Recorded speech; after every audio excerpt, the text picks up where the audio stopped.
শিক্ষক ছাত্রকে জিজ্ঞাসা করলেন, টেনশন কাকে বলে?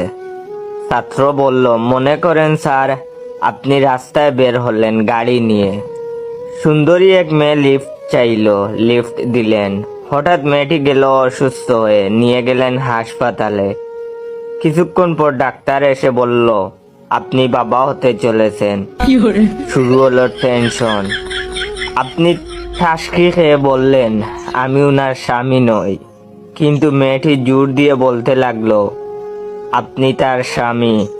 তখন টেনশন আরো বাড়তে লাগলো। পুলিশ আসলো এবং আপনার মেডিকেল চেক আপ হলো। জানতে পারলেন আপনি কোনোদিন বাবা হতে পারবেন না। ঠেলা। টেনশন গেল আরো বেড়ে। হাত পা ছেড়ে হাসপাতালের বাইরে এসে চিন্তা করতে লাগলেন, গড়ে 2 বাচ্চা, তাহলে ওইগুলা কার? এটাই হলো আসল টেনশন স্যার।